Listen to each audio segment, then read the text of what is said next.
Committee members, the clerk has advised me we have a quorum, and I am prepared to call the meeting to order.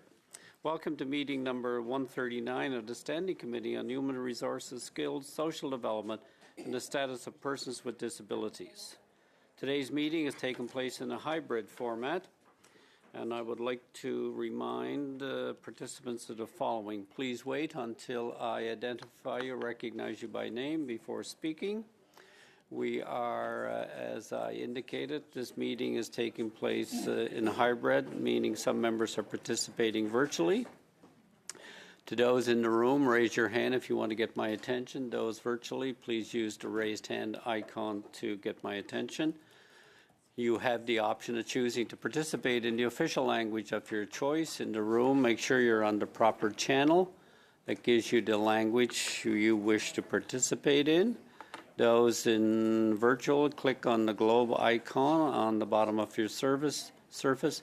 Choose the language of your choice. If there's a breakdown in interpretation, translation, please get my attention. We'll suspend whilst corrected. I would also like to remind all those in the room that have devices, please turn any alarms or buzzers off on those devices before we begin, because they can cause issues for the interpreters. As well, please refrain from tapping on the boom of the microphone, because it does create popping on.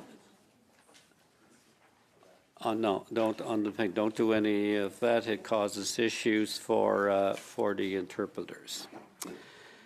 So with that, pursuant to Standing Order 1082 and the motion adopted by the committee on October 8, 2024, the committee is resuming its study of workers in the seasonal industry and the employment insurance program. Today we had two witnesses. One did not, the sound quality was inadequate for professional translation. That was Monsieur Jeff Loader. So we have with us one witness this morning, Madame Julie Brassard, Chief Executive Officer, Mouvement Action Chômage de Charlevoix, by video conference. Madame Brassard, you have up to 5 minutes for your opening statements, and then we'll go to questions. Madame Brassard, vous avez 5 minutes. You have 5 minutes. Yes, good morning. I'm Julie Brassard, Chief Executive Officer of the Mouvement Action Chômage de Charlevoix. Our organization was founded in 1977 by members of the community. Our team responds to some 2,500 requests for information and guidance on the employment insurance system. Charlevoix is a tourist region with 1 in 3 jobs linked to the seasonal industry. All our businesses, large and small, in every activity, add seasonal workers to their regular teams to meet the increased needs during the high season. In January 2008, 3,075 seasonal workers received employment insurance benefits. By January 2024, there were only 2,079. By February 2024, a third of them had exhausted their benefits before returning to work. Since September, we have received 27 calls from workers who did not have the required works to qualify. And yet, every spring, employers contact us because they're looking for workers. Since 2008, we've lost 996 seasonal workers, and those who remain all have jobs. I can confirm that the labor shortage is real and will continue to worsen, since most of our seasonal workers are over the age of 60 and will be retiring in the near future. Since July 2000, following a restructuring of the administrative regions, there were serious consequences for eligibility criteria and the length of the benefit period, as well as the length of the benefit period, since the unemployment rate has continued to fall and now stands at 4.7% in Charlevoix.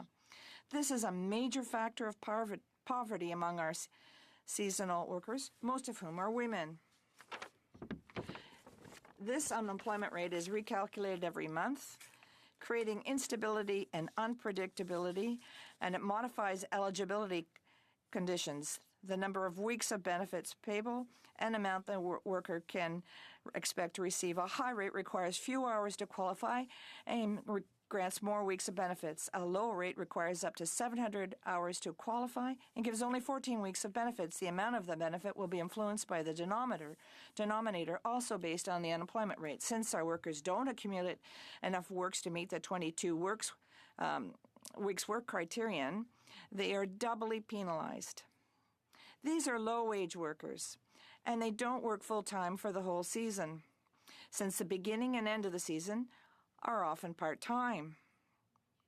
With an average wage of $18 per hour and a number of weeks worked varying between 15 and 20 for the majority, the 55% benefit rate will still be calculated with the 22 denominator. We must also consider climate change, which disrupts the seasons.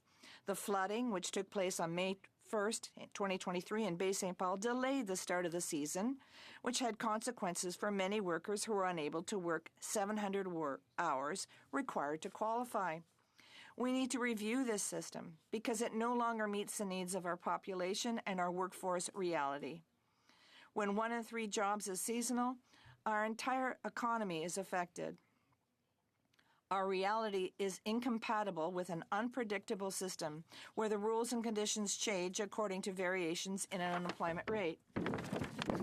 Since I began back in 2014, I've witnessed several attempts to rectify the black hole.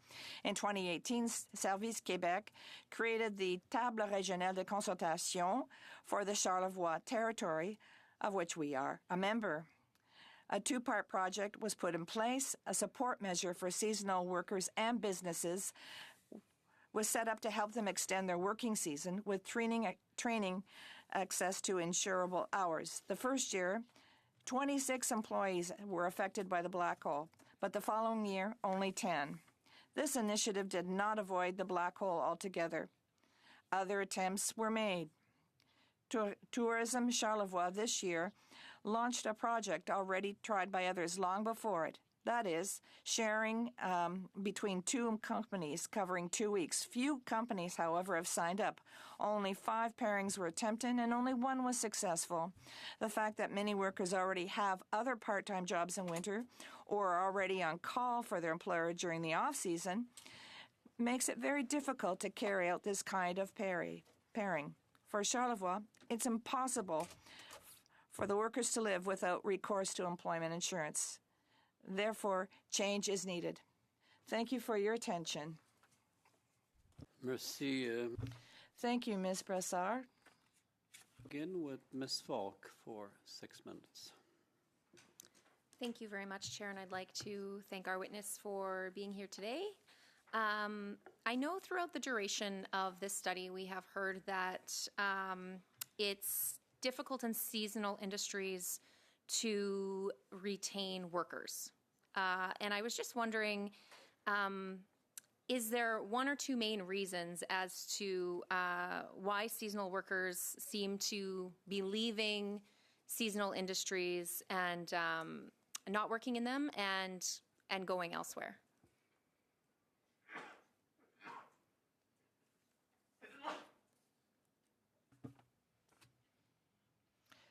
Because of the lack of hours, because they don't work enough hours to qualify for EI. They don't work enough hours for the whole season. So when you have a seasonal job, you can't remain there because you can't get through the winter. So they're compelled to turn to other jobs. Usually these are people who have settled in the region and they realize that this problem happens to them every fall, or every winter, pardon me. Okay, thank you. Do you happen to track what other industries some of these people may go to? If they're leaving a seasonal, are they going to what other type of industries?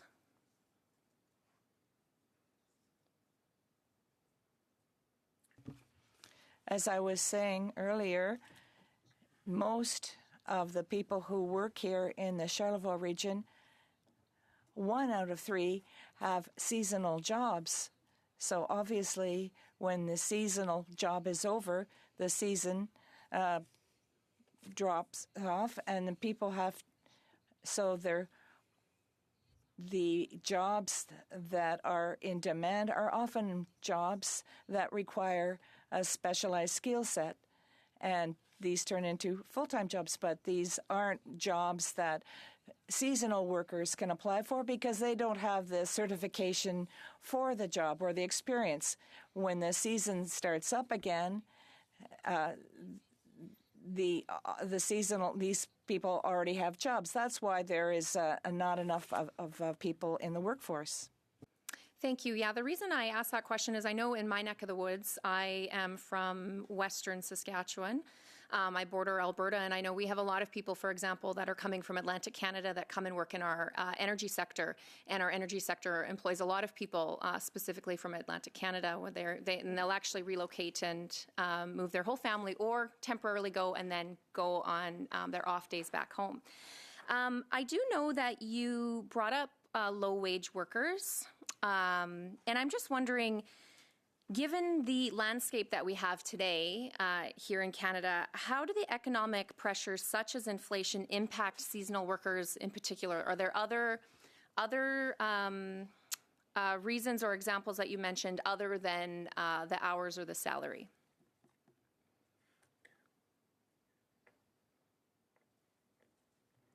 The jobs that people have, well, these are jobs that allow them to work between about 18 hours an hour, and when the job's over, they only get 55% of the EI benefits, and with the increase in the cost of living, clearly these people find themselves turning to food banks. In addition, in February, because usually it's in February when the EI weeks are exhausted, these people no longer have EI benefits, and the work season hasn't started yet. So these are the people who we find at the food banks. And when we talk about seasonal workers that are, well, you have to understand we have an aging population. Most are hitting 60. Most of these people are 60 and over, because the younger people, they're not interested in these seasonal jobs, particularly since they're trying to raise a family. They're going to try and find another type of job. We did some research, and 3 out of 4 people are couples that who are older than 60. So the spouse works as a housekeeper or dishwashing. The men are going to work in the forest.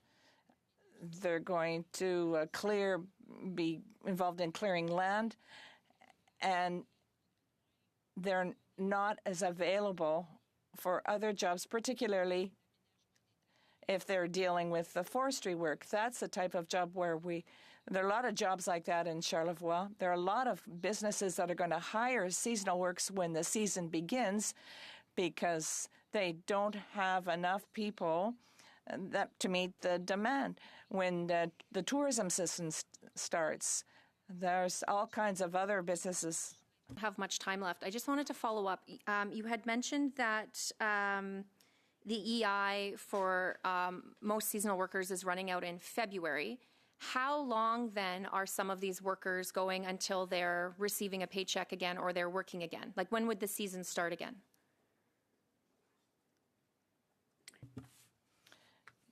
The season starts up again in May, and May isn't a full-time season, it's a part-time season. We get back to work, and example, housekeepers, they begin then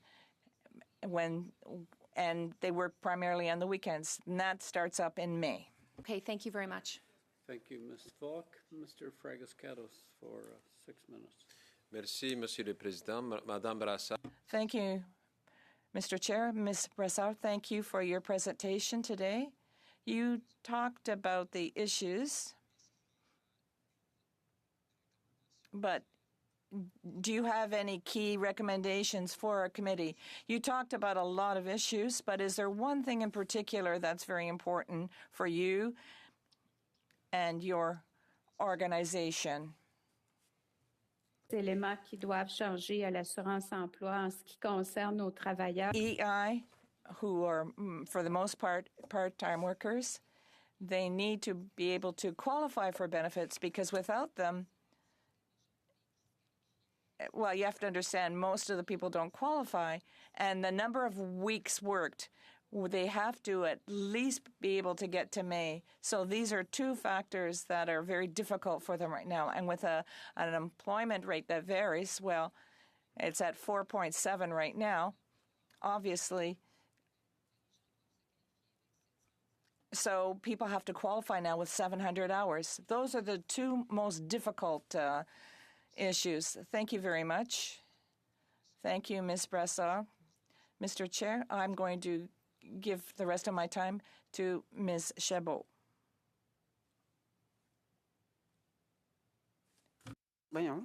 Merci. Thank you very much. Thank you for coming here, and thank you, Ms. Brassard, for being present. I've had the pleasure of knowing about your organization, and you've been interested in the plights of unemployment. Your movement makes a huge difference in advocating for their rights. The study on workers in the seasonal sector, it's a reality that's very difficult, and we know that we've been calling for a reform of EI for all kinds of reasons. The system hasn't been reviewed in 15 years, and seasonal workers represents a particular type of reality. You said, Ms. Brassard, that 1 out of 3 jobs in your beautiful region that are part-time seasonal jobs. And I heard the questions, what can we do? What can people do to find another job? The question that we need to ask, however, is how do we retain these workers? Because this is necessary for the economic vitality of the region. And when we lose these workers, it causes a real problem in terms of vitality. Do you have an example of that? Clearly, every spring, as I said, there are employers who call us because at Action Chômage Charlevoix, we have access to employers that are receiving EI. People call us to get the names of workers. What I tell them each and every spring is that right now in the spring, the seasonal workers that are getting EI are starting to get back to work. So clearly, I don't have any names to provide to them because these workers already have jobs. This is what people don't understand. The person receiving EI, it's not someone who has just lost a full-time job and is available to work anywhere starting immediately. These are people who already have a job. They've already have a linkage with an employer. Sometimes they've been working for 30 years for the same employer, and these employers want to keep these people. But we have an aging population, and these people slowly are starting to retire. I've meet with employers every year who are there are a lot of people who used to be in this situation are now retired. It's very difficult to get new individuals involved because EI, well, they can't make it through the winter with the benefits, and they can't afford to wait until the season starts up again. And in addition, the 5 weeks that is provided to extend the winter session, well, they don't have access to it because you have to have been applying for EI for 4 years in a row before you're eligible for this. So they find themselves with just 14 weeks of EI. So back in December, January, they have nothing coming in, and they have to change careers. They are compelled to change areas even because they can't get a job. Every year in November, people come in and they come back in spring, and so they can meet with employers. And obviously, these employers are looking for jobs to help them through the summer season. But we have fewer and fewer people to do this. I'm sorry, I'm trouble with my mic. Ms. Bressa, when you talk about the black hole, for people have to understand that this is a period between the time when you lose your job and when it starts up again. How many weeks on average would you say that do employees go without any income because of this spring gap? This is not a job for all workers. Last year, the government added 4 weeks to the 5 weeks, so that resulted in 9 weeks. And 1 out of 3 workers that was able to get through this spring gap, but they were still missing 8 to 12 weeks. So this varies a lot. It varies a lot from individual to an individual, depending on the type of job that they have. We heard witnesses say that some wanted reform of the eligibility criteria, which took into account the unemployment rate, and that they said that the pilot project should go from up to 15 weeks. And these, would that be a solution, do you think? That could be a solution between 5 and 15 weeks, because these people, some people are missing these 15 weeks. So yeah, that could be a solution, that is to increase this time limit, but it's a short-term solution. And that's a bit sad, because we'll find ourselves facing the same problem. Thank you. You talked at great length about the unemployment rate and the variations. Mr. Pierre Laliberte, who is Commissioner of the Employment Insurance, he said the fluctuation in the employment rate is now applies to about 60% of the workers. So these are the people who can get the 700 hours of work. But earlier, you answered a question about qualifications. Qualification are the eligibility criteria of 400 hours, of 700 hours. Would that, without taking into account the regional employment rate, do you feel that that would be a solution in 2024? Clearly, a fixed rate of 120 weeks would be the best solution, because that would enable people to qualify or be eligible. We have housekeepers that have been working for 20 years for the same business, and if they don't work during the winter weekends, they don't get to the 700-hour limit. So these people have been working for a long time at the same place, and if they didn't work during the winter on a part-time basis, they wouldn't be eligible. These people work at every opportunity, because that enables them to qualify for the next year. A fixed unemployment rate would take away all of this insecurity, because we get calls in October from people asking us, what's the unemployment rate? And that causes stress to these people throughout the entire summer session. There are even women who work so much that they don't even have any holidays. They work every day of the week to get as many hours as they can, but their quality of life becomes very difficult at that point. Yes, you talked about, in your testimony, Ms. Brassard, you talked about the denominator for 22 weeks. Other individuals who testified was an individual from Nova Scotia, said that this was very harmful.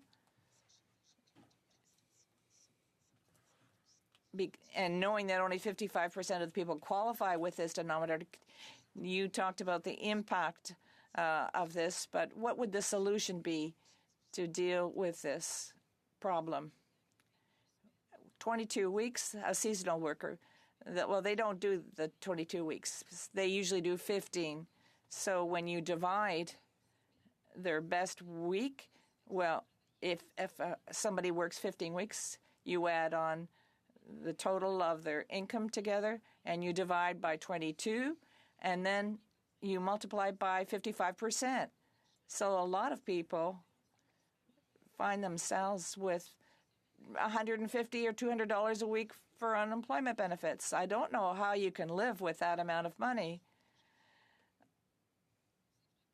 It's really something that's very, very difficult, this criteria of the 22 best weeks. Mr. Chair, you have 30 seconds remaining. A solution based on the 12 best weeks, would that be a solution? 12 best works would mean that the most people would have enough weeks to be eligible. And that will be that would represent an unemployment rate that's realistic. But if you take away the best of the week where they work time at part-time, and if that allows us to decrease the average, if we take the best 10 or 12 weeks, at least we'll find ourselves with weeks where they've had the best income. Thank you. For 6 minutes. And Sard, I have to say that your testimony has been incredibly informative today, and I want to thank you so much for that. I'm going to be asking you specifically about formulas, how women are disproportionately affected, and then two of the external factors that you raised, aging population and climate change. But I'm going to first just ask you, have you ever been part of or have you ever been invited to participate in a government roundtable around employment insurance?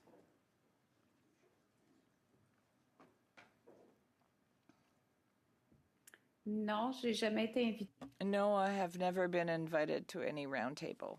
I would certainly wish that you were, because you are very, very important. You have very, very important information and skills to share. So I'm going to start my testimony just by reiterating or letting the report know, or the analysts know, that economists have always agreed that some unemployment is necessary to avoid inflation and to allow workers to be able to move between jobs, pursue education, or even improve their skills. And we know that that number has always been 5% for decades and decades and decades. It's been widely accepted by economists that any unemployment rate lower than 5% is considered full employment. And actually in the US, many economists consider 6% unemployment rate considered to be full investment or full employment.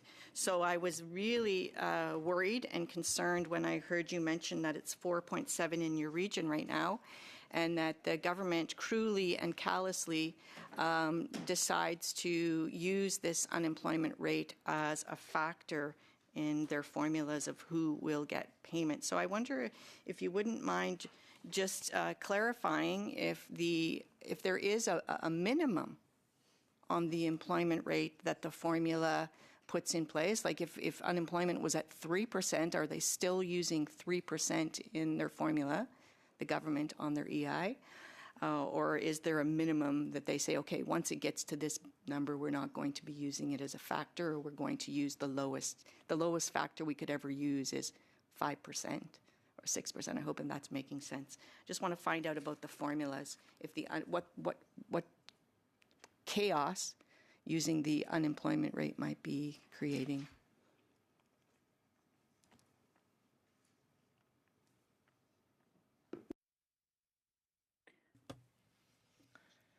Right now, the unemployment rate is 5.4 in Charlevoix. The unemployment rate, when it gets to 6.1, changes the number of weeks and the number of hours needed to be eligible. under 6, and we've been under 6 for 2 years, it doesn't change anything. 14 weeks of payable unemployment. So whether it be 4 or 5, whether it be 5, 4, 3, that doesn't change anything. 6%, that's the base. Even if the unemployment rate continues to go down, we're at the minimum 14 weeks, 700 hours. That seems like a big miss, considering, as you mentioned, there is aging population that we've been forecasting for decades. StatsCan has turned their pyramid into a pineapple just because of the aging population. So I wonder if you could just share to this group what are the impacts of the aging population on the seasonal workers industry, and what are the changing demographics in the seasonal worker industry to make up for that aging population who deserve to be able to retire with dignity?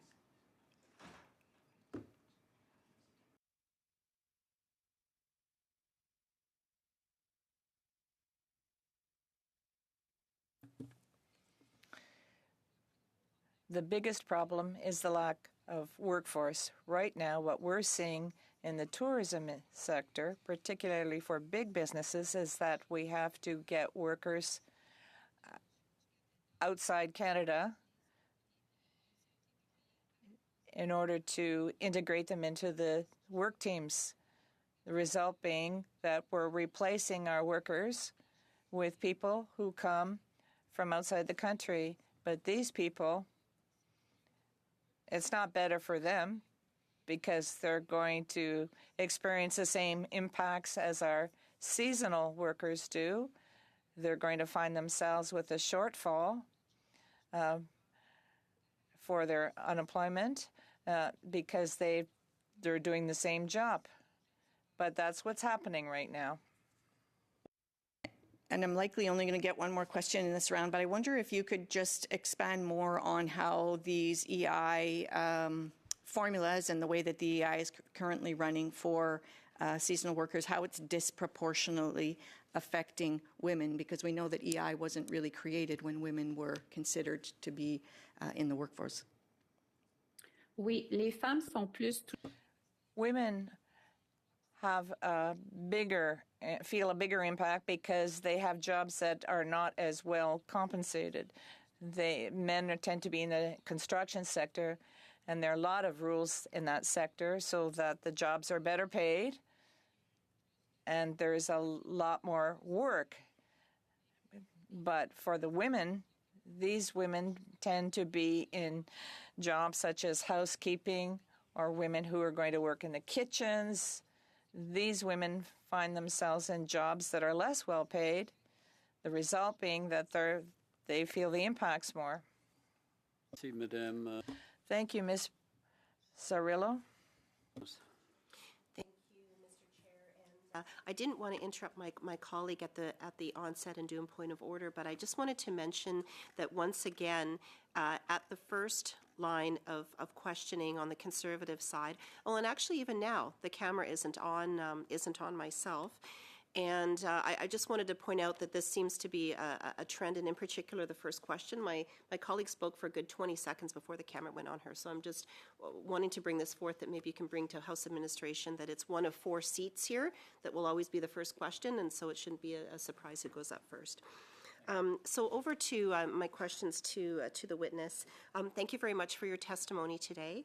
You covered off on a variety of topics, and you brought up food banks in your opening statement. And my question is, are you finding food bank usage up in your region as well?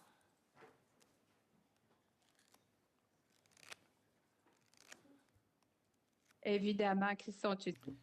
Yes, food banks are necessary. If we didn't have them, I think a lot of people would have trouble feeding themselves.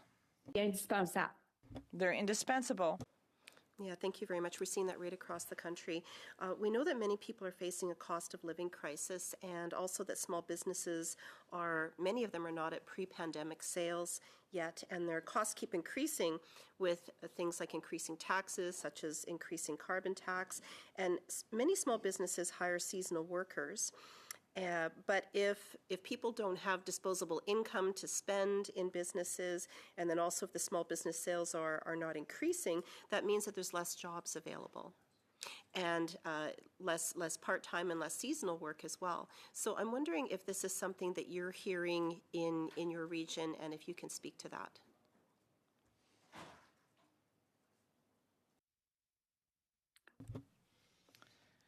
For small businesses, the result is that employees find themselves having to do more jobs. And since there are not enough employees to go around, and they're not able to find seasonal works to fill the shortfall during peak season, it's the employees who are the permanent ones who have to do more hours and more work. So people are much more stressed out because they have to do more at their jobs. So there's a real shortfall when it comes to the workforce. Yeah, thank you very much. We know that small business owners work very hard, and it's a 24/7 job, and we need to recognize that. You had referenced in your opening statement briefly the forestry industry. And so I just wanted to ask you, myself being from British Columbia, I know that you're from Quebec. In British Columbia, we have seen a lot of job losses in the forestry industry, and I'm wondering if you have seen this similar in your region.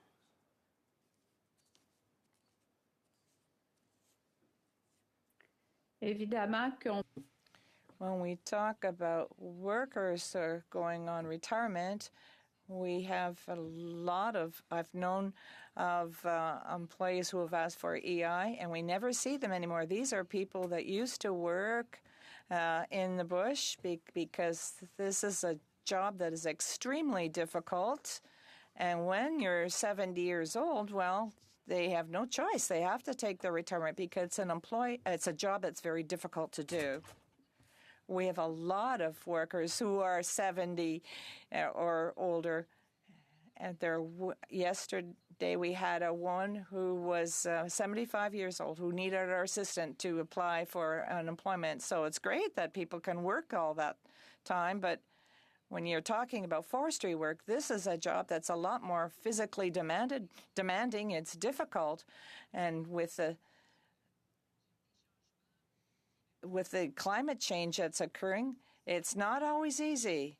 Sometimes they start their jobs later, or sometimes they have to stop job because of all the rain. They can't work in the mud.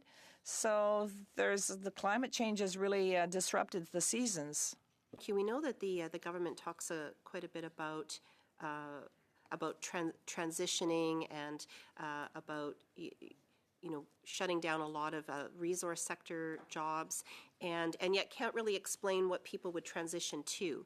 So do you find in your region that there are those jobs for people to transition to that also have the same pay and the same benefits if the job that they have has to shut down for some reason? ces gens-là vont devoir se... These people have to turn to other seasonal types of work, obviously, but they remain seasonal jobs. Some have gone to other types of seasonal works, obviously, but we're still talking about seasonal work. You have to get the hours in. You have to have enough weeks of work done so that you can wait until the next season starts. Merci. Thank you, Ms. Gray. For 5 minutes. Thank you, Chair. Good morning to my colleagues, and thank you to our witness this morning.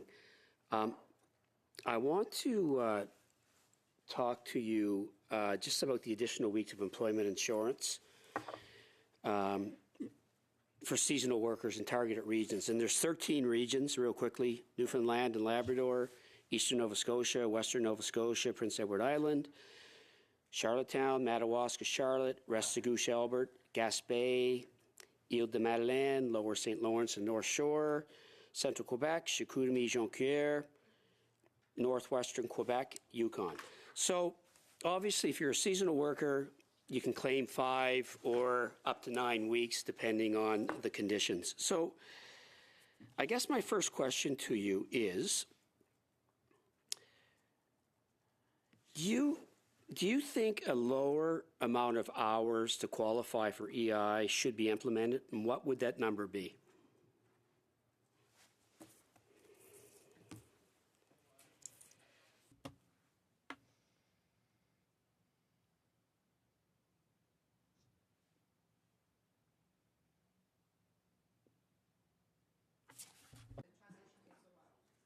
Oh, okay.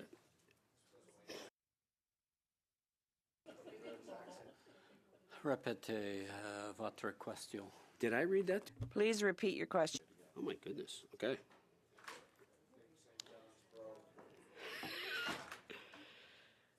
Thank you for coming and good morning. I want to talk to you about the additional weeks of employment insurance, the 5 weeks and the 4 weeks that's available for seasonal workers who work in the 13 EI economic regions.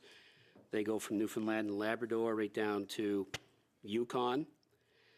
Obviously, you can get 5 additional weeks of regular benefits or 9 additional weeks of regular benefits. So I guess my first question to you, do you think there should be a lower amount of hours to qualify for EI? And what would that number be?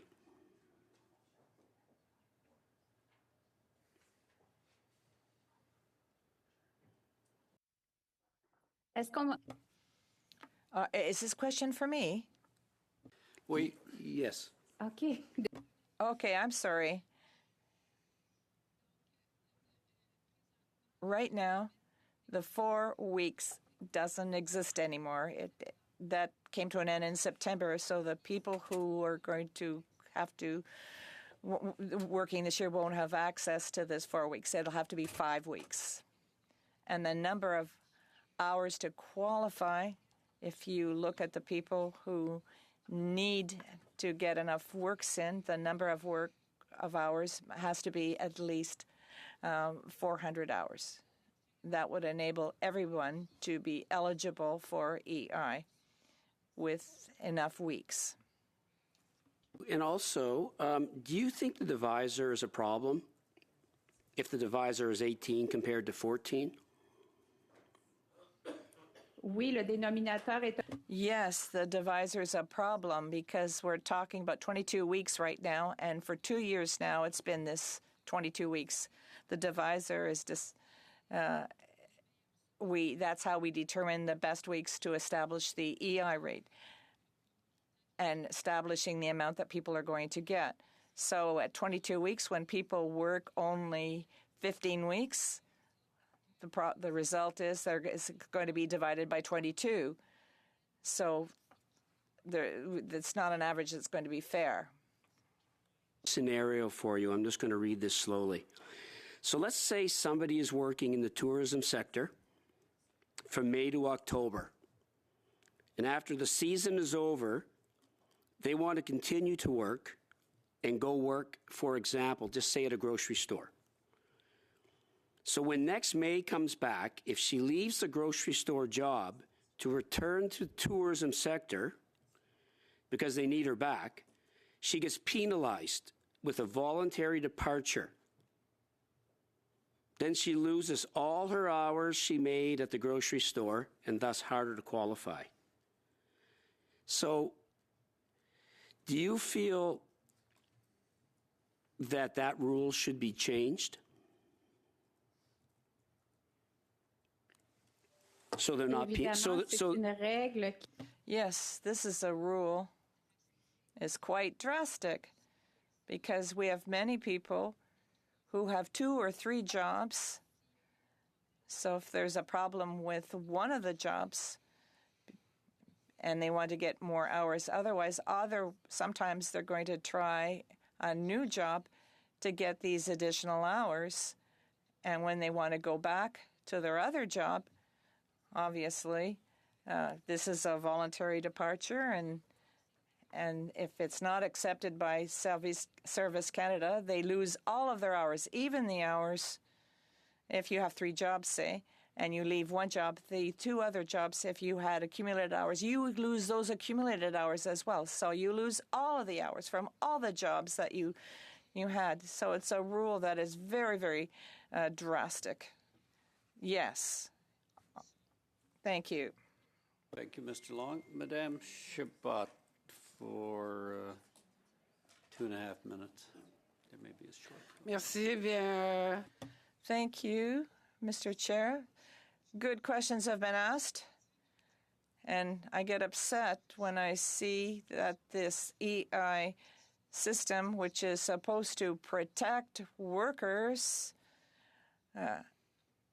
when they lose their jobs, and that if they don't have enough hours, they're disqualified. And now we're talking about the seasonal work sector.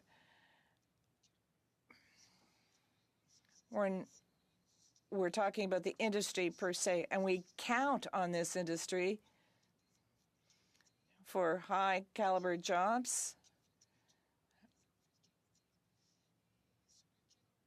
And we count on these jobs. So for the worker, as you said, it's his or her job that is seasonal. So we have to refer a study to the House, Ms. Brassard. And in order for the situation to change once and for all, and what can we change in the short term to the EI system so that the situation experienced by current employers no longer be the case? Well, it's important to count all of the hours so that the person can be eligible by decreasing the EI rate, by lowering the rate, by lowering the number of hours required to qualify. Well, and so that people can be eligible. If with 400 hours, it's easier for people to qualify, and the number of cements worked. Well, if that's changed, they'll get through this winter season. That's the minimum. And so what would that number be? The number of hours or number of weeks? At least 15 weeks as a minimum.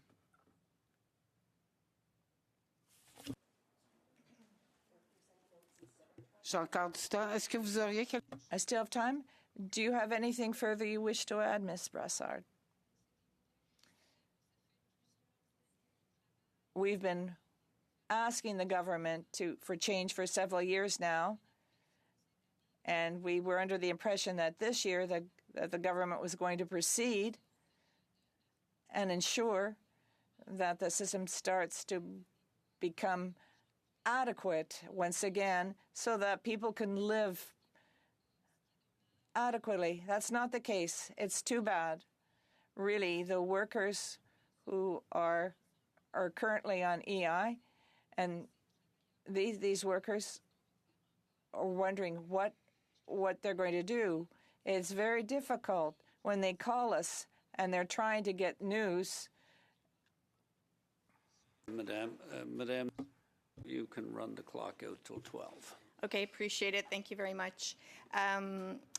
Witness Brassard, I really appreciate the fact that you look at the systems and that you are sharing today how the systems are broken. This is not a personal. This is the fact that the systems are broken and that there are external factors that require modernization of many things that the government does, but definitely on EI.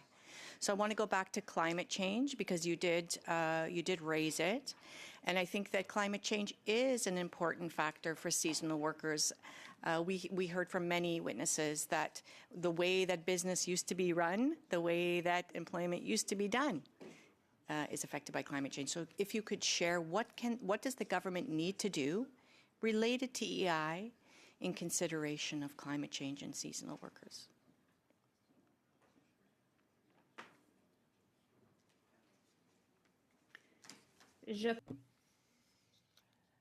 As for climate change, This is something we can't control. One year it might be good. The next week, when, as we saw with the flooding that took place in Baie Saint Paul, this is a major factor, and many people were impacted by this problem. Their houses were flooded. The employer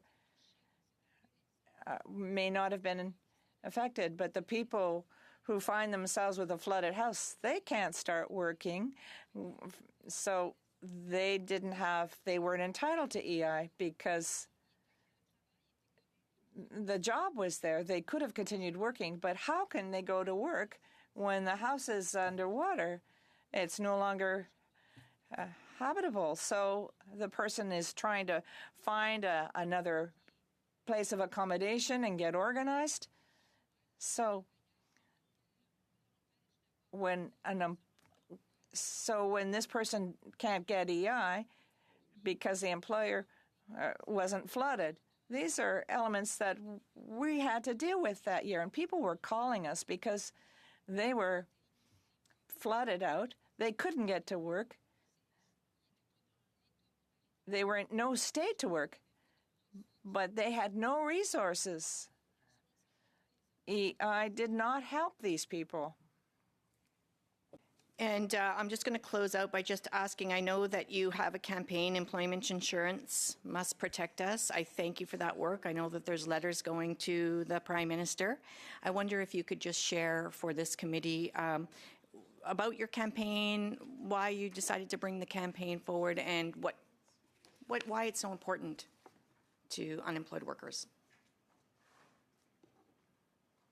Au niveau des saisonniers, As for seasonal worker, what we were asking for in our campaign, it was to ensure that people be eligible for EI and have enough weeks so that they could get through until the time when the work started again. This campaign was conducted in conjunction with other unions and other groups. Other even businesses signed this letter. With this campaign, we're hoping that the government will hear our voices because the campaign is almost over now.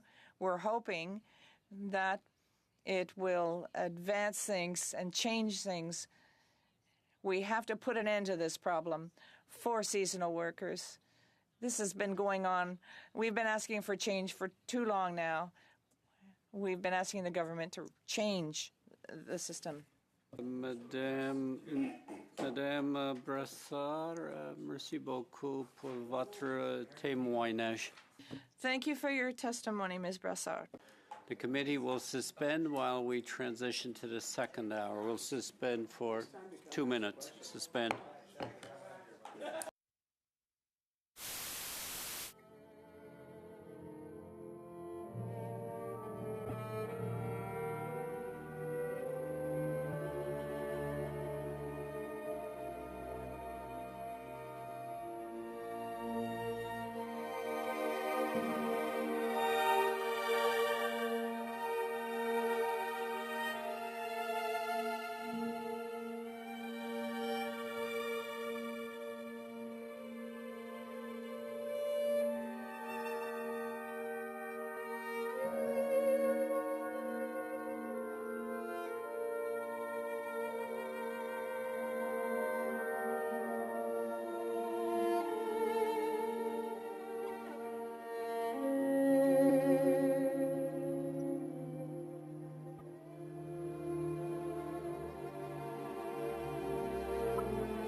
We are ready to begin the second hour of today's meeting, and I would like to now welcome the Honourable Jenna Sudds, Minister of Families, Children and Social Development. She is joined by the following officials from the Department of Employment and Social Development: Mr. Wojo Zilanka, Chief Financial Officer; Ms. Karen Hall, Associate Assistant Deputy Minister, Income Security; and Ms. Catherine Adams, Senior Assistant Deputy Minister of the Department. Madam Minister, you can begin with a 5-minute opening statement. Welcome, and the floor is yours. Thank you. Really great to be here, and obviously accompanied by the incredible team here with me. Depuis 2015, le gouvernement du Canada. Since 2015, the Government of Canada has been focused on making life affordable. Canada and child care system and the Canada Child Benefit are three incredible examples of programs designed to support Canadians. De nombreux Canadiens ont indiqué que le coût de l'aliment est. Many Canadians identify food costs as a significant challenge. Food insecurity in this country is especially high among children from Indigenous, Black, and other racialized groups, as well as among those in immigrant, lone parent, and low-income households. Canada is committed to ensuring that children and youth receive the best possible start in life. School food programs can boost our children's health and help them reach their full potential. So far, 4 provinces have signed on to the National School Food Program, and more are expected soon. This helps families with 2 children in school save up to $800 in groceries annually. En ce qui concerne la garde d'enfants, 8 provinces. In regards to childcare, 8 provinces and territories are delivering $10 a day or less regulated childcare, and all other jurisdictions have reduced parent fees by at least 50%. For some families, this means savings up to $14,000 per child per year. Measures to create over 125,000 new childcare spaces, representing half of the 250,000 regulated spaces that we aim to have created by March of 2026. This milestone means we are well on our way to reaching that goal and ensuring that families across the country have access to affordable, high-quality childcare. The Childcare Expansion Loan Program from Budget 2024 will enable more spaces to be built in the non-for-profit and public sector. Additionally, the early learning and childcare infrastructure agreements will support provinces and territories to build more inclusive childcare spaces across the country. Dans le budget de 2024, le gouvernement a. Budget 2024 also proposed $10 million to train more early childhood educators, and also student loan forgiveness for those working in rural and remote communities. Helping families afford essentials with the Canada Child Benefit, which recently marked its 8th anniversary. This tax-free benefit is given to 3.5 million low to middle income families. It gives them more money to help pay for food, clothing, or whatever their family requires. Most families receiving the maximum Canada Child Benefit amounts are single-parent families, with approximately 80% being single moms. This is making a real difference. There's approximately 380,000 fewer children living in poverty than in 2015, a 39% decrease. So in closing, we've made some great progress, some important progress, but we remain committed to future investments that support families who are truly the foundation of Canada's future. And I look forward to your questions here today. Thank you very much, Chair. Thank you, Madam Minister. We'll now begin with Madame Ferrari for 6 minutes. Thank you, Mr. Chair, and thank you, Minister, for being here today. Minister, on October 24th, there were a plethora of childcare operators who came to Ottawa from British Columbia, Ontario, and Alberta on their own dime, simply to be heard, but you did not meet with them. Why? Thank you for the question. I meet regularly with childcare operators across this country. On that particular day, I can't tell you exactly what I was doing. I believe my staff perhaps met with them, I think it was the day before, but I'm always open to meeting with childcare operators whenever and wherever I can. So that's just false.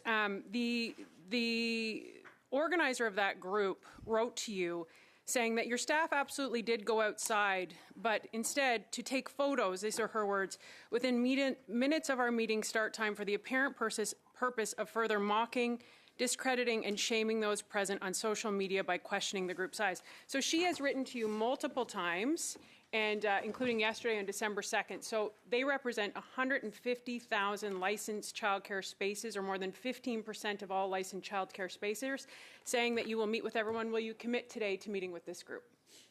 Respectfully, nothing that I said in my previous statement was false. My team did meet with the organizer of that particular group, and I am always open to meeting with anyone who operates a childcare facility. So just for confirmation, you will commit today to meet with ACE National, Canadian Coalition of Childcare Operators? Absolutely. Perfect. Moving on, Minister, Sergeant Lisa Harris of the Royal Newfoundland Constabulary testified at Status of Women Committee last week, and she stated, "The Public Health Agency of Canada recognizes that children who witness family violence suffer the same emotional and psychological consequences as those who are directly abused. Will you commit today to protect victims and their children by advocating for stricter bail policies?" As Minister for Families and Children, obviously everything I do day in and day out is ensuring that parents and kids across this country are set up for success. I will always look for opportunities to do that. As you, of course, know, there are other ministers fully engaged in that file, and of course, I support the work that they do. So have you directly asked those ministers to enforce stricter bail conditions? Because, you know, as you've said, you are the Minister for Families, Children and Social Development. And in your opening statement, you said children deserve to receive the best possible start in life. Yet we've had the highest increase in child poverty in history under your ministry. Toronto's homeless shelters are now almost triple the number of kids they did 8 years ago, with more than 1,400 in hotel rooms paid for by City Hall. So again, I'll ask, will you advocate for stricter bail policies, as we know many women are being murdered in broad daylight because of the bail conditions where repeat violent offenders are out on bail? I'm happy to correct the record. Actually, when the Conservatives were last in government, the poverty rate for children was 16.3%. The most recent level of poverty for children, which is still too much, absolutely, is 11%. We've put in place a number of measures that have been influential in lifting hundreds of thousands of children out of poverty. And I would put out, frankly, that every one of those measures you and your colleagues in the Conservative Party have voted against. You know, Minister, it is quite remarkable for you to sit there and tell Canadians who are using food banks at record high numbers, and that this is the highest increase in child poverty in history. Children living in homeless shelters, for you to be so smug and say that everything is great is quite insulting to families. Moving on, Minister, Terry Lynn McClintock, who abducted and then assisted her boyfriend in the sexually motivated killing of 8-year-old Tori Stafford, has been allowed in the presence of children through a mother-child program at a women's federal penitentiary, as well as Tara D'Souza, who was Adam Lubukayan, who sexually assaulted a baby in 1997, became the youngest dangerous offender in history, now lives with mothers and children in a BC jail. Are you advocating? Are you bringing this up to your ministers? Are you advocating that sex offenders and child killers do not have access to children in federal prisons?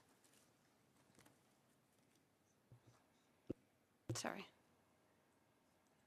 I find this line of questioning and these innuendos completely disrespectful. Frankly, let me Tori answer. Stafford's dad finds you completely disrespectful. Just Can I answer the answer the question, Yes, Chair? please do. Yeah. So, again, as the Minister for Families and Children who wakes up every day with the responsibility to ensure that we look out for the kids across this country, I take absolutely every opportunity to do that. I live and breathe it, frankly. And of course, as a cabinet, we have conversations. We work collaboratively together where there is touching on various portfolios. And of course, I will always advocate for children's safety. And will you commit to following up, visiting a federal penitentiary and seeing where these child killers and convicted sex offenders are sharing space with mothers and children? I appreciate the question. I appreciate what you are trying to do here, respectfully. Trying to do? What I'm trying to do? Respectfully, yes, trying to do. What am I trying to do, Minister? Tell me, please. What is it? Your time is up. Mr. Long, for 6 minutes. Thank you, Chair. Good afternoon to my colleagues and Minister. Thanks for coming.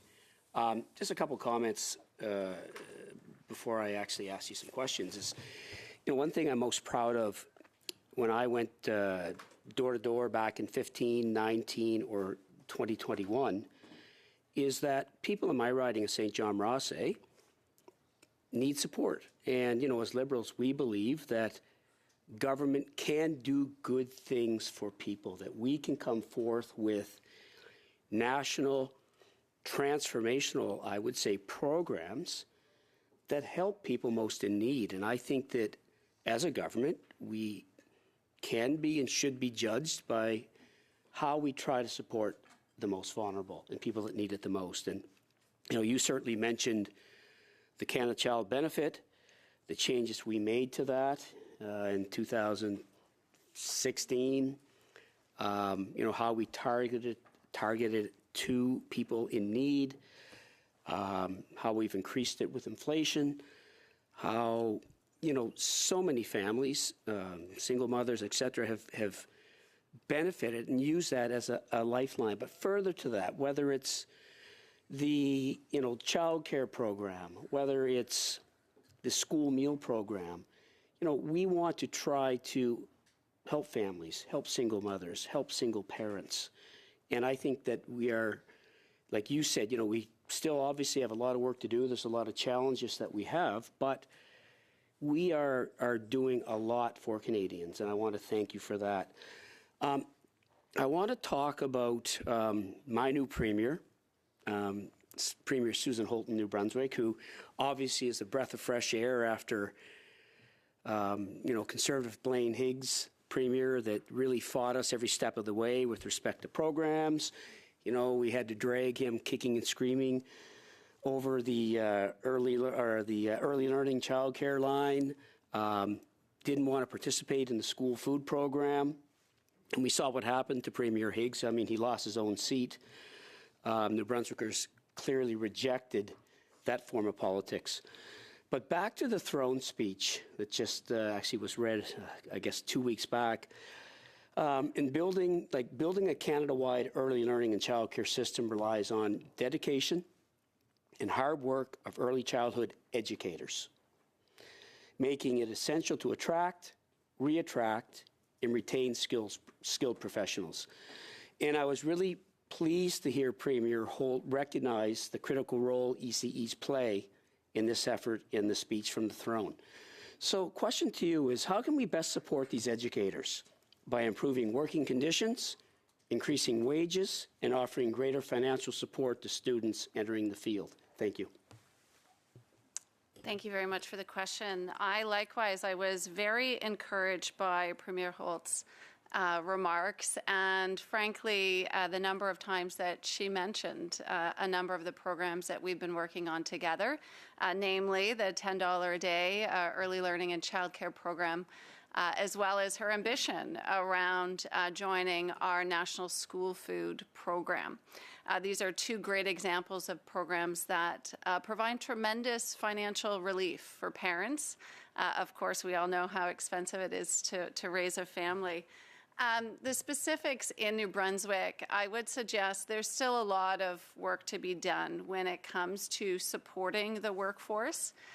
We are now about halfway through our 5-year, or just over halfway through our 5-year agreement with New Brunswick on childcare. We've seen them get to a 50% reduction in fees. That means parents on average are saving $3,600 a year. The average fee in New Brunswick is now down to, I believe it's $12.82, so just under $13. So they've made some great progress. Having said that, they have implemented a wage grid for the ECE workforce, which is a positive step to ensuring that ECEs certainly are well compensated and well respected. Now, I say that there are other provinces who are accelerating their wage grids at a quicker pace, as well as some provinces that have moved forward with benefits and pensions for their workforces. And these are important steps forward as we continue to build out this national system. So there's still much more to be done, but excited to work with the new government there. Thanks for that. The Premier also mentioned a few other shared priorities, like you just said, eliminating childcare wait lists, making $10 a day childcare more accessible, and moving ahead with the Universal School Meal Program. So could you share more about the status of these shared priorities, and are you having constructive conversations with the new government, and what should we expect to see in the next months? Thank you. So specifically on the wait list piece, I actually was in Charlottetown last week. We had our federal, provincial, territorial ministers most responsible table. And although the new minister was not there, there was some great work shared by officials on what they are doing to create a central data portal that is really the envy, honestly, of every other province and territory that was at the table. And that will go a long ways towards making it easier for parents to find spots, having clear reporting for operators. And lastly, on school food, we're certainly at the table. It's great to have a willing partner there, and I hope we'll be able to share more soon. Thank you very much. Madame Chabot pour 6 minutes.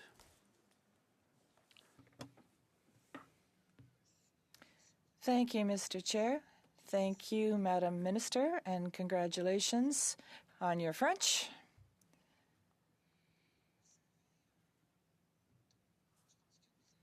I think that in your opening statement you talked about the main mandate, the school program, the early childhood education, but you also have a mandate to advance the implementation of the community services to help organizations, charitable organizations, and not-for-profit sectors to adapt. We met with Imagine Canada, which is a charitable institution, and they talked about several of their concerns that merit perhaps even a committee study. But I'd like to hear what you have to say. We know that we count on these organizations, but there's a big problem. These organizations are funded on a project-by-project basis rather than on a mission basis.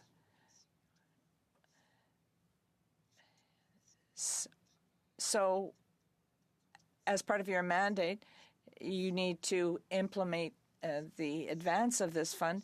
What are you going to be doing for this group? Is there any work underway at the moment? Merci beaucoup pour la question. Thank you for your question. You're correct, right. The organizations throughout the country that work for people in need. Incredible work of non-for-profit organizations. It's incredibly important that we as a government continue to do what we can to support them. Throughout these last few years, we saw the impact of the Community Services Recovery Fund specifically help non-for-profit organizations increase their capacity as well as do quite a bit of internal work to be able to grow their impact. The other program that I would point to that I know even in my own riding is really impactful for our non-for-profit sector is the Canada Summer Jobs Program. I know I see in my community hundreds of young people who gain meaningful employment, and most often it is through the non-for-profit organizations who benefit from their employment. One last piece I might point to that might Oui, Madame la Ministre, là, vous êtes dans les exemples. You're giving examples, but with all due respect, the work, you talked about jobs held by young people, but there are many organizations throughout Canada, in Quebec, that's another regime, but the charitable organizations and the not-for-profit organizations say that for their sustainability, to ensure that they can carry out their mission to deal with all the people that you refer to, need sustainable funding. They need core sustainable funding, and they're asking that their funding not be done on a project by project basis, but based on their mission, on their independent mission. Have you given any thought to this? Do you have any funding to help deal with this type of claim? For the question, there are a few initiatives that I will mention that are currently underway. So one of which is a home within government for the non-for-profit sector. When I am meeting with non-for-profits across the country, one of the things that they talk to me about is how to better engage with government to ensure that they're able to access the resources that are available to them. So we're undertaking that work with the input of non-for-profits across the country to get that piece right and to help facilitate better information sharing and relationships. The other piece that they've asked for help with, which we did include in the last budget, was moving forward with a volunteer strategy. So helping non-for-profits who have shared that since COVID it is very difficult to find volunteers to help maintain their operations. Often many of them are run by volunteers predominantly. So we're doing that work collaboratively with them on developing a volunteer strategy for the non-for-profit sector.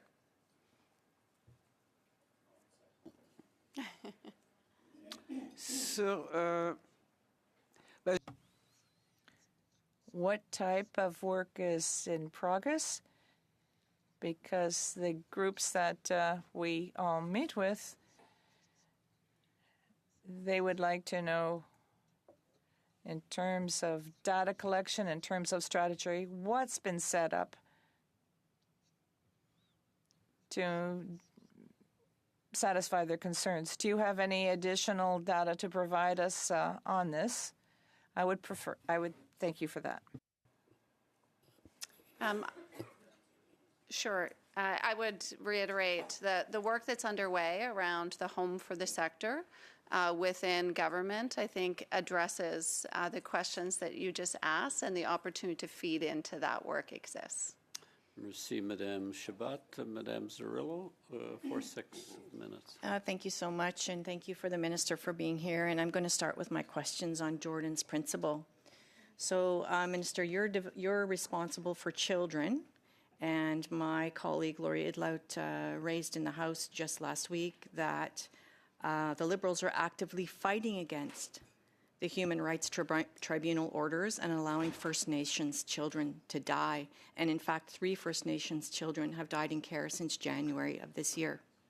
Also, the Assembly of Manitoba Chiefs said that the Jordan's principle process is too slow. And then again, just recently in Steinbach, Manitoba, the school division, the Hanover School Division, had to share with their families and children and kids that 93 of their valued educational assistants had to be laid off. This difficult decision, they say, arose from these circumstances beyond their control, specifically the unexpected loss of federal funding for Jordan's Principles programming in 2024-2025.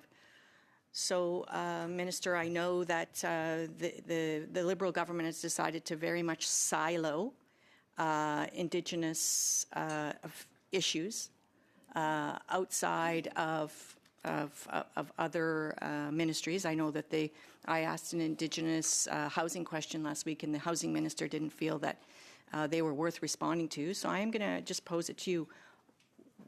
What is happening with the funding on Jordan's Principles, and why is the Liberal government refusing to uphold the human rights of Indigenous children? And lastly, can Hanover School District please get their money?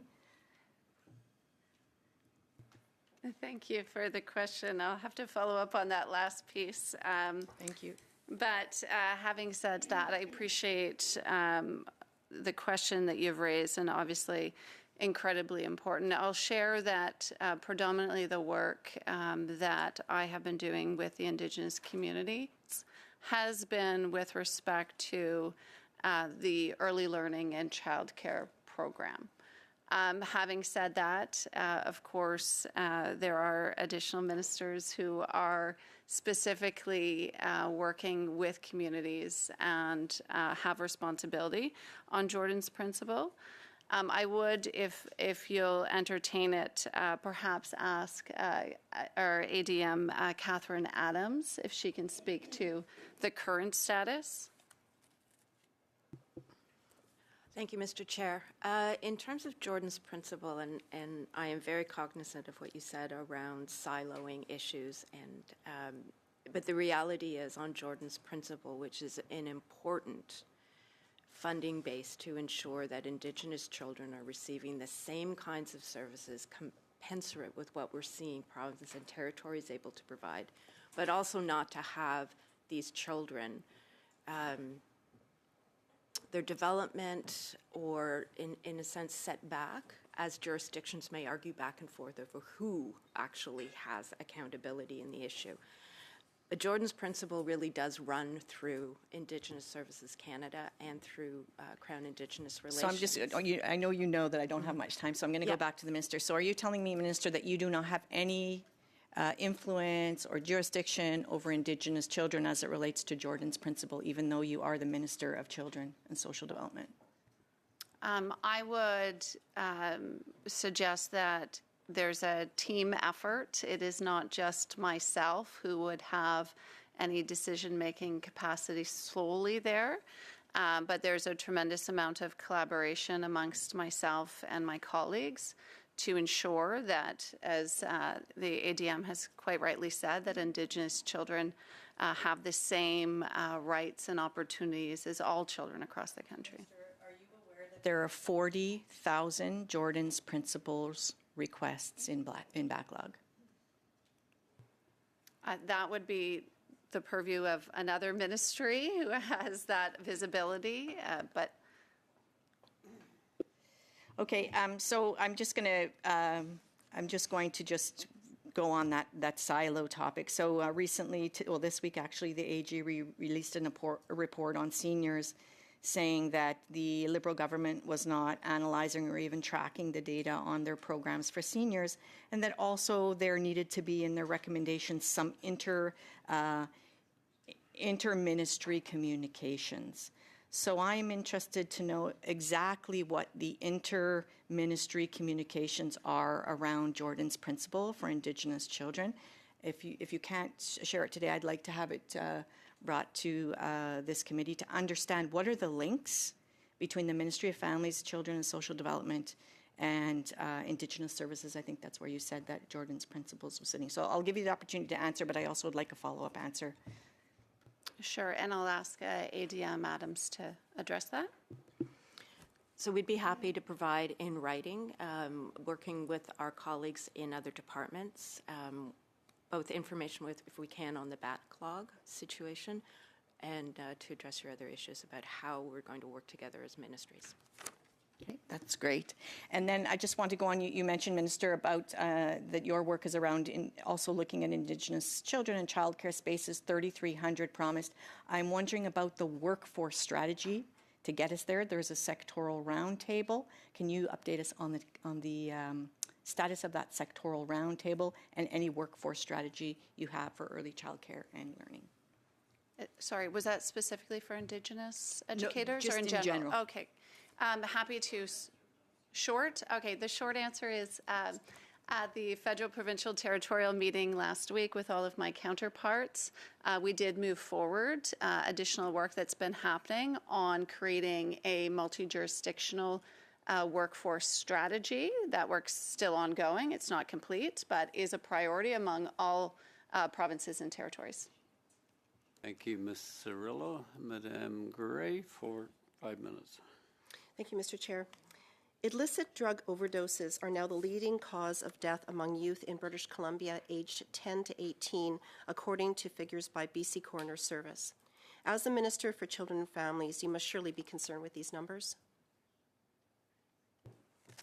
I am a mother, and I am the Minister for Families and Children. Of course, I would be concerned about these. Minister, do you agree that illicit drug decriminalization and taxpayer-funded drugs should never have been allowed? Respectfully, I think this is off topic of the topic of this committee and what I have jurisdiction. Respectfully, Minister, I will interrupt you there because actually you are here today to talk on your mandate letter. And in your mandate letter, it says that you're to work with the Minister of Mental Health and Addictions to, quote, ensure mental health supports are accessible to children and youth, unquote. Do you agree with the Canadian Centre on Substance Abuse that mental health problems and substance abuse issues are linked? Yes, I do. So as Minister for Children, shouldn't you be seeking to address increasing youth overdoses then, especially when your government-funded hard drugs are so often being diverted? As I was saying earlier, there is another minister who is the lead on this. Of course, I have conversations with her, but she is leading this work. So, but Minister, it's right in your mandate letter, and I'll also bring up that the parents of 13-year-old Brianna McDonald, who tragically overdosed, were very clear on this link, where her mother said, quote, I think a lot of the reasons she was doing the drugs was the mental health problems she was having. So your ministerial mandate is to ensure mental health supports are accessible to children and youth. Are you taking any actions at all? As I mentioned earlier, of course, I work closely with my colleague who has the lead on this file. She leads. So as working support closely, what needed. actions have you taken, Minister? I have conversations on a regular basis with my colleague who leads this file. So what specific actions have you taken on this, Minister? As I just mentioned, there's another colleague who leads. I provide input. She is the ultimate minister who is responsible. So you're obviously not willing to answer this question on any actions that you've taken. It's right in your mandate letter. I will bring up as well that Brianna McDonald's parents told the HESA committee that they were unable to access mental health care for their daughter, but she was able to acquire, quote, Ziploc bags full of needles, cooking kits, and pamphlets on how to cook the drugs and safely use them, unquote. As Minister for Children, should children as young as 12 be provided needles, cook kits, and instruction manuals for drug use instead of mental health care? Of course, again, as a mother, as the Minister for Families, drugs don't belong in our children's hands. I think everyone in this room and across the country can agree with that sentiment. So I'll go back to you again, Minister. What action specifically have you taken? It's right in your mandate letter on this issue. Yeah, and as you read out earlier, my mandate letter indicates to work with the minister who is responsible, who has the lead on this file. So what actions have you taken? What actions have you recommended? I believe I already answered this question, Chair. No, you haven't, so I'll move on. Police associations are warning about the dangers of diversion of government-funded drugs, particularly diversion to children. A drug bust in Campbell River, British Columbia, found taxpayer-funded fentanyl molded into gummy bear and dinosaur shapes. So you're the Minister for Children and Families. Again, your mandate letter clearly states that you should be working with the Minister of Mental Health and Addiction. Have you taken any actions to protect children from diverted taxpayer-funded drugs? Appreciate the question. Again, there is a minister who's leading this work. I provide input as she is requiring it. So what specific input have you provided, Minister, on this? I would point to a number of programs that we've put in place to help lift children out of situations like this, lift children out of poverty, whether that be Minister, the Canada Child Benefit. I'm referring to diverted drugs, and you're not answering the question. What specific recommendations have you made to the Minister of Addictions to protect children from diverted drugs? No, you haven't answered it, so I'll move on. You and the Liberal government, in collaboration with the NDP, supported taxpayer-funded drugs flooding streets, parks, and playgrounds where children play in British Columbia, and this was occurring on your watch as the Minister of Children and Families, and you did nothing. It was only because of immense public pressure in British Columbia that BC decided to amend their policy and approach the federal government to remove of the approval. So based on the failed drug policy experiment in BC and based on the fact that you're the Minister for Children and Families, would you advocate to stop any expansion by your government to allow decriminalization in other jurisdictions, in particular in your province of Ontario? Once again, respectfully, there is a minister who leads on this file, and it is not You've actually myself. advocated for this in the past, Minister, when you were on City Council in Ottawa. So it's surprising you're not willing to answer that question. Mr. Van Bynen, 5 minutes. Thank you, Mr. Gray. Thank you. Minister, I'd like to get back to the portfolio that you're directly influencing. It reminds me of a phrase that my father had, and that is that no deed should go unpunished. So I do apologize for the smear tactics you've been exposed to. I do want to talk about the good things that are happening. Our plan for a national school food program is moving forward quickly, and we know that access to healthy meals can make an immediate and an impactful difference in child's play, in a child's day. And my wife is a retired teacher. My daughter is currently a teacher, and so I've seen firsthand how proper nutrition can positively affect the student's focus, energy, and overall well-being. Every child deserves to be well-fed at school, and the benefits to families are clear, not to mention the savings for parents. So on Friday, we had some great news. So tell us what we're doing in PEI. Thank you for the question. Indeed, Friday was an exciting day. I was in Charlottetown, where we announced the fourth province that has signed on to our National School Food Program. PEI, which currently had a version of a lunch program, will now be able, with our investments, be able to serve an additional 1,500 kids lunch, an additional just over 800 kids breakfast and snacks. In total, almost 500,000 additional meals this school year. I would point out this is the fourth province that we have now signed on. It's just over 184,000 kids this school year so far, who will be able to focus on learning, who will have access to healthy food at school. And I would point out that the Conservatives and their leader have taken every opportunity to oppose getting food into schools for children who need it. And so he's quoted as referring to this as bureaucracy. And I point to, so far, the 184,000 kids who are getting school today because of this early work. So we also heard news from Ontario a few weeks ago. What are we doing to feed kids in Ontario? What results will we expect to see, and what does this mean for families in Ontario, particularly my riding? Yes, really excited. Ontario was our third province to sign on just a few weeks ago. We made a commitment, it's $108.5 million over the next 3 years, to see more kids in Ontario have access to healthy food at school. This school year, we will see an additional 160,000 children in this province access just over 9.8 million meals this school year. And I would also point out here in Ontario, we have 13 student nutrition partners. These are organizations like the Toronto Foundation for Student Success. Here in Ottawa, it's the Ottawa Network for Education. These key partners that have worked with the provincial government in the past will be the recipients, will be now able to expand their impact and expand their work.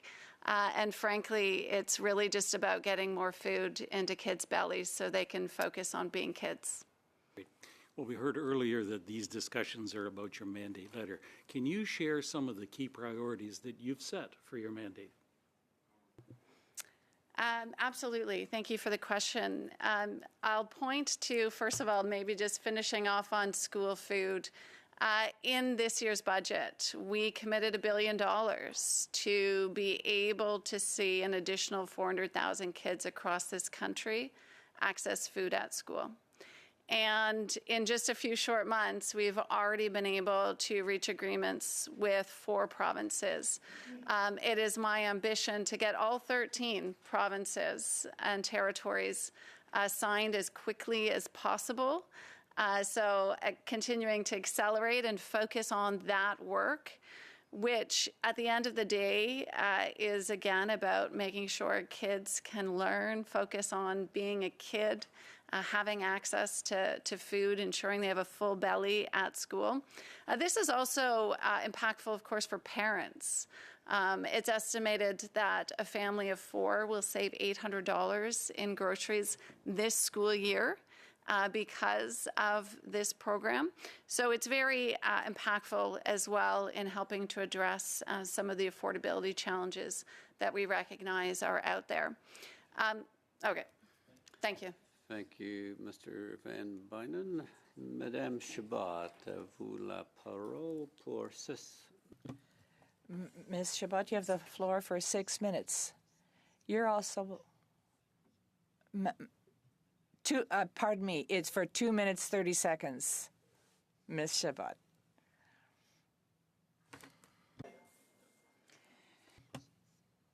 I'll try. I tried.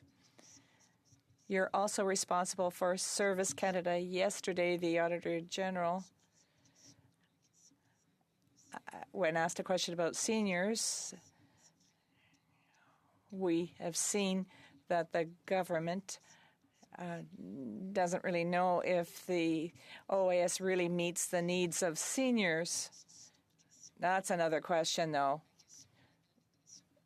The question of the digital validation to have access to services, that's really important. When you're waiting for a service, you have to ensure that the service provided is secure, given in a timely fashion. And the Auditor General was saying that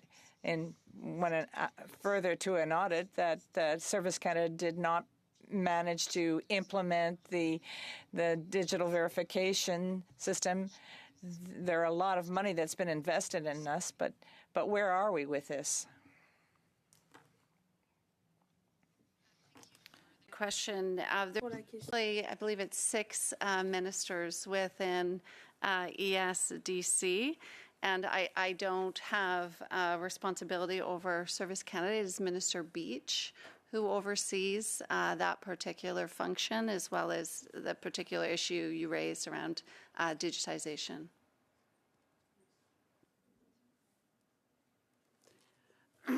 On sait quand même. We do know, however, that in terms of programs that you are responsible for in your department, in terms of service provided to the citizens, you know what programs that you offer. I know that you don't have responsibility for the digitalization, but I imagine that you have some responsibilities under your mandate after I read the letter. But I'll ask you another question. With respect to childcare, I won't ask you any questions about Quebec. It's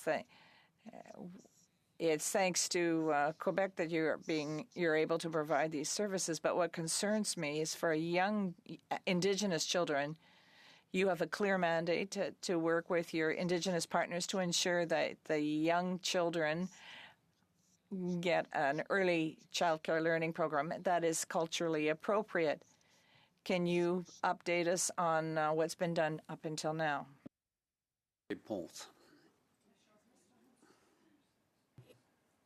Thank you very much for the question. And as I travel the country on occasion, I get the opportunity to visit some of the Indigenous-focused early learning and childcare centers and see firsthand the impact of culturally appropriate care that incorporates traditions, that incorporates early learning educators that are able to support Indigenous children and ensuring that it is culturally inclusive and appropriate. So there's a myriad of projects across the country, and happy to share those with you. Merci, Madame Chabot. Madame Cirillo, pour 2 minutes et 30. Ms. Cirillo, 2.5 minutes. Thank you so much. And Minister, I note today that you mentioned, there's a lot of ministries, and I just want to point out that this committee here sees at minimum 7 ministries, as well as a number of Crown corporations, including CMHC, which is some of the largest.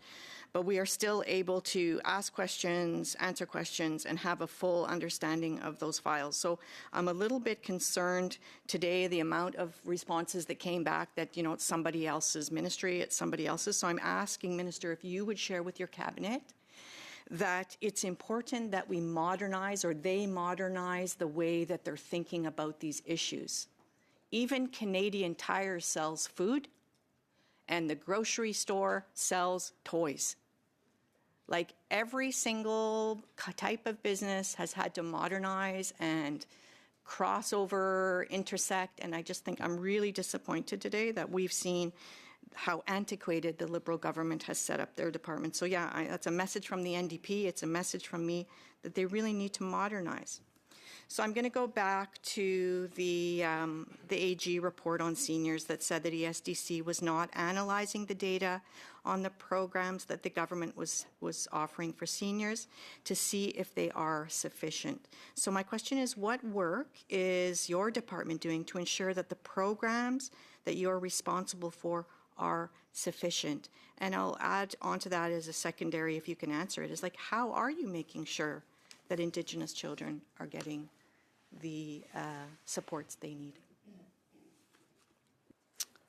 Thank you for the question. And first of all, I would just thank the AG and her team for the report. Certainly not an easy job. But I think it's helpful. It helps to provide us guidance as we reflect on the report. There's always ways that we can improve, and for this report in particular, obviously improve the ways in which we can better support seniors.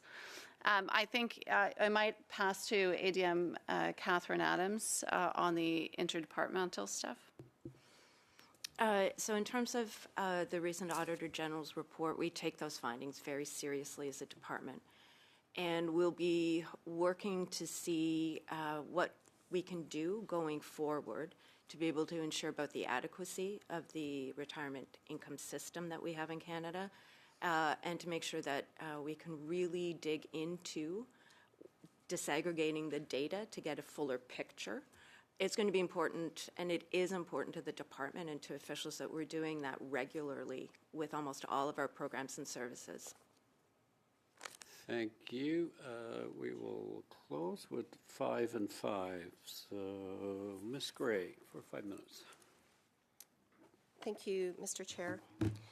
Minister, illicit drug overdose is now the leading cause of death in BC among youth 10 to 18, and you're the Minister for Children and Families.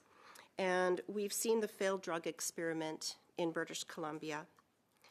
It appears during your time as an Ottawa City Councillor, you supported a motion for the Council to write to the federal government and include a plan that stated decriminalization of people who use controlled substances for personal use, in favor of that. So based on this failed drug policy experiment in BC, do you still agree that decriminalization of people who use controlled substances for personal use should be expanded in Ontario and across Canada? Thank you for the question, and I'm glad to see that you've dug into my time as City Council, where I chaired the social committee there. I will just point to some of the work that's underway that I'm a part of through the Poverty Reduction Council. Minister, that can you answer the question, please? keeps us informed of some of these more pressing issues. Minister, are you not prepared to answer that question today? You're the Minister for Children and Families, and you've seen the statistics on how drugs are being diverted to children. You've seen the statistics on children that are dying. As I said earlier, are you standing by your previous As I stance? said earlier, there is no circumstance in which I would like to see, or our government would like to see, children having access to drugs, illicit drugs, anywhere in this country. And Minister, I know do that you the agree with minister is decriminalization? focused on ensuring. Point of order. Point of order. I think the Mr. minister Point should be allowed to answer the questions. Thank you. I give a good bit of latitude. The questioner has the question, and the minister can answer as she chooses. Thank you, Mr. Chair. So the Canadian Association of Chief of Police, who just last week put out a statement which said, based on the experience in BC, their board no longer supports decriminalization of illicit drugs. So as a Minister of Family and Children, would you stand with the Canadian Association of Chief of Police and stand with families against drug decriminalization anywhere in Canada? I will always stand with families. I will always meet them where they're at. I will always hear their stories and work to ensure that we do right by them. So I will now, the minister is obviously not prepared to answer the question. I'll cede my time to my colleague, Ms. Ferrari. Questioning here the Minister of Families, Children and Social Development. Earlier in our exchange, you had said you'd met with the Association of childcare operators that represents over 156,000 licensed spaces that day, and they have been watching this committee, and they just want to set the record straight that that's not true. And you had said that it was true, so I just want to say that. I did not say that I met with them. No, you said your staff did, and they didn't. So My staff did the day prior. No, they did not. It was October 7th, so you might want to get your facts straight there, Minister. If you're gonna go toe to toe here, have your facts ready. They met on October 7th, not the day before. So they just want the record clear that you. Okay, they met. Oh, okay. Sorry, details, right? What does that matter? So I think what we need to go back to here, Chair, through you. As I said earlier, Sergeant Lisa Harris of the Royal Newfoundland Constabulary testified at Status of Women, saying that the Public Health Agency of Canada recognizes that children who witness family violence suffer the same emotional and psychological consequences as those who are directly abused. And yet we have a minister here. Police-reported violence against children and youth has increased considerably. The rate of family violence against children and youth reached 362 victims per 100,000 population, and the highest rate since comparable data became available in 2009. So again, I ask, I have article after article of women being murdered in broad daylight by offenders who are out on bail. And today we've heard you skirt a lot of responsibility, which is the culture of the Liberal caucus because of your Prime Minister. And you can smirk all you want. I think it's insulting to people. Like, have some humility, I guess, is what we would ask people. And I hope the camera pans to the Minister right now to show the smugness on her face. So my question is, will you advocate for stricter bail reform so that violent repeat offenders are not murdering women in broad daylight and children are not exposed to this family violence? Relevance? Relevance? Yes. Are you serious? Relevant to this Members, minister. you do not have the floor. The minister has the floor Are to you answer for real, the ma'am? I question. am, yeah. Maybe you better read the mandate letter. Ms. Ferrari, Chair, come that's- to order. Ms. Suds, you have a short Sure. answer, please. Of course, as I stated earlier, we do not, of course, under any circumstances, want to see children exposed to any sort of violence anywhere in this country. Match. And as I have also already said, there is a colleague that's leading this work. I contribute, of course, through our tables and our discussions, but On this Chair, file? point of order. Ferrari, the minister did not interrupt you or anybody else when you were questioned. Please show the same respect to the minister. I'll now Respect is move to earned. Mr. Collins. Mr. Collins? To conclude. Thanks, Mr. Chair. And Minister, welcome to the committee. Minister, when I go back to my community and I speak to my constituents, some of them raise concerns about the future of the programs that you've talked about and our committee members have highlighted today, whether it's the school nutrition program, whether it's the $10 a day daycare. We could even extend that to other issues that this committee has dealt with in terms of the Canada Disability Benefit. The Housing Accelerator Fund was in front of us. The leader of the opposition has bragged that as part of his Make Canada Great Again agenda, he's going to cut social programs.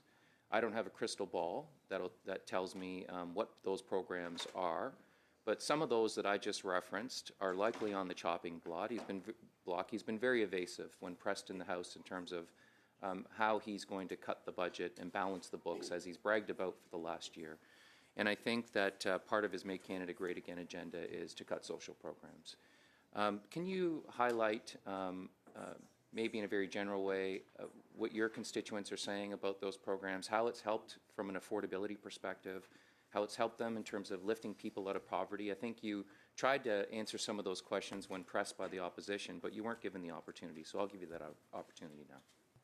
thank you very much. And as you've very eloquently said, we've put forward a number of measures since we came in 2015 that have been instrumental in supporting families. And I'm sure you do. I get to hear on a daily basis from people in my riding and people across the country about the impacts of that. You know, we saw when we came in 2015 that the poverty rate was 14.5%. We have since been able to decrease the poverty rate to 10.6%. So that's lifting over 600,000 Canadians out of poverty. And how did we do that? It was a multifaceted approach. But I look to things like $10 a day childcare here in this province that's saving a family $8,500 each kid each year. I looked at things like the Canada Child Benefit we introduced in 2016. Again, providing families at the maximum $7,787 each and every year.